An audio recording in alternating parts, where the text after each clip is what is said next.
Paper फुटी प्रकरणाच्या तळाशी जाण्यासाठी सीबीआय कडून कसून तपास केला जातोय, एकही धागा दोरा मागे राहता कामा नये यासाठी म्हणून हे सगळे प्रयत्न केले जातात। आणि याच प्रयत्नांमधून लातूर मधली एक महत्त्वाची अपडेट समोर आली आहे, ती म्हणजे लातूर मधले तब्बल 50 रद्दीवाले हे सध्या सीबीआयच्या रडारवरती आहेत आणि त्यांच्याच चौकशीमधून कदाचित या प्रकरणातल्या मास्टर माइंडचं नावही समजू शकतं असा विश्वास व्यक्त केला जातोय।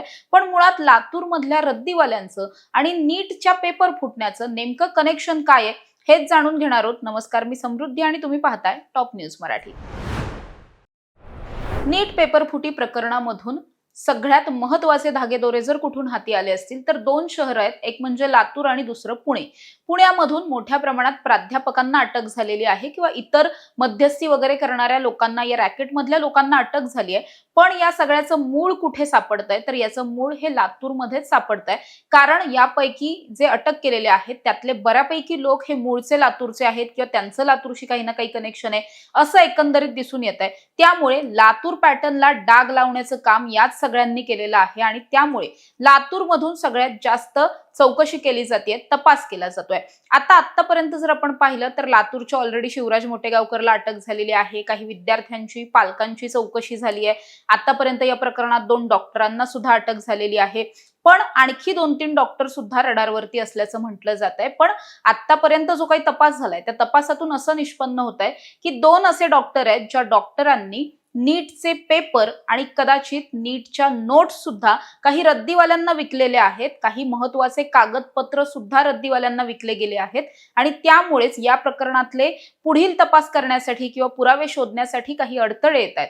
त्यामुळेच हे 2 डॉक्टर नेमके कोण, त्यांनी कोणत्या रद्दीवाल्यांना हे सगळे पेपर विकलेले आहेत आणि या रद्दीवाल्यांनी पुढे त्या पेपर्सचं काय केलं, या रद्दीवाल्यांकडे पेपर विकण्यासाठी कोण कोण आलं होतं, या रद्दीवाल्यांकडे जे काही विकलं गेलेलं मटेरियल आहे त्यामध्ये ओरिजिनल नीटचा पेपर होता का किंवा नीटच्या पेपरमध्ये जो गेस पेपर आधी व्हायरल झालेला होता वगैरे त्या अनुषंगाचे काही पुरावे होते का, किंवा मग त्या सगळ्या नीटचा जे काही रद्दी विकली गेली असेल नीटच्या पेपर फुटीच्या प्रकरणाच्या संदर्भात तर त्या सगळ्यामध्ये काही नोट्स म्हणा किंवा आणखीन काही अशा पद्धतीचं काही सापडतंय का ज्यामधून हे नेमकं कुणी लिहिलेलं असेल किंवा कुणी विकलं असेल, कुणाकडून ते आलेलं असेल, कुणाला ते पुढे गेलेलं होतं, या सगळ्या अनुषंगानं माहिती जी आहे ती या रद्दीवाल्यांकडूनच मिळू शकते। आणि त्यामुळेच जर त्यांची कसून चौकशी झाली आणि त्यांनी जर या सगळ्या प्रकरणातली नीट उत्तरं दिली तर मग या प्रकरणातला मास्टर माइंड सुद्धा उघड होऊ शकतो। त्यामुळे सध्या लातूरचे 50 असे रद्दीवाले आहेत जे सध्या सीबीआयच्या रडारवरती आहेत आणि त्यांची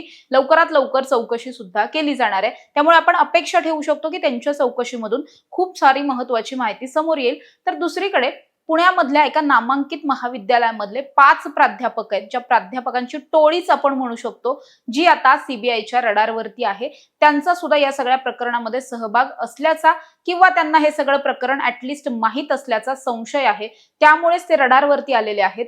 यापैकी सगळ्याच जणांनी यापूर्वी एनटीए बरोबर काम केलंय किंवा काही आत्ताही जण काम करतायत एनटीए बरोबर। त्यामुळे जर त्यांची कसून चौकशी झाली तर त्यांच्या चौकशीमधून सुद्धा अनेक धागेदोरे हाती येऊ शकतात, कारण ही जी 5 जणांची टोळी आहे ही टोळी मनीषा मांढरे आणि मनीषा हवालदार यांच्या चांगलीच परिचयाची होती। या टोळीचा जो प्रमुख आहे, जो आता सध्या तरी सिनियर आहे, या सगळ्यांमधला सिनियर मोस्ट प्रोफेसर आहे आणि जो आता निवृत्त सुद्धा झालाय 2 वर्षांपूर्वी, तो बायोलॉजीचा शिक्षक आहे आणि बायोलॉजीचेच या सगळ्या प्रश्न फोडण्याचं वगैरे कदाचित काम त्यानं केलेलं असू शकतं किंवा त्याच्या मार्गदर्शनाखाली झालेलं असू शकतं, किंवा 2024 मध्ये जेव्हा नीटचा पेपर फुटलेला होता त्या सगळ्या प्रकरणाचा सुद्धा या 5 जणांशी कदाचित संबंध असू शकतो। त्यामुळे नेमकं या सगळ्यांचं कनेक्शन काय आहे हेच जाणून घेण्यासाठी सीबीआय कडे सध्या 2 महत्त्वाच्या अशी टोळ्या आहेत ज्या रडारवरती आहेत। एक टोळी आहे ती प्राध्यापकांची टोळी आणि दुसरीकडे काही असे रद्दीवाले आहेत ज्यांनी ही रद्दी खरेदी केलेली आहे, ते सुद्धा सध्या रडारवरती आहेत। त्यामुळे दोन्हीकडची चौकशी झाल्याच्या नंतर सीबीआयला आणखीन काय काय महत्त्वाचं हाती लागतंय हे पाहणं महत्त्वाचं असणार आहे। अशा साध्या आणि महत्त्वाच्या बातम्यांसाठी तुम्ही पाहत राहा टॉप न्यूज मराठी, आपला महाराष्ट्र आपली बातमी। आता जोकासू एसटीपी या अत्याधुनिक जॅपनीज तंत्रज्ञानाने सुसज्ज, quick installation, energy efficient noiseless blowers, low maintenance या आणि अशा वैशिष्ट्यांनी परिपूर्ण जोकासू एसटीपी तंत्रज्ञान प्रकल्प उभारणीपासून ते विक्री पश्चात समाधानकारक सेवा देणारी, भारताबरोबरच परदेशात देखील प्रकल्पांची यशस्वी उभारणी करणारी company Deccan water treatment private limited.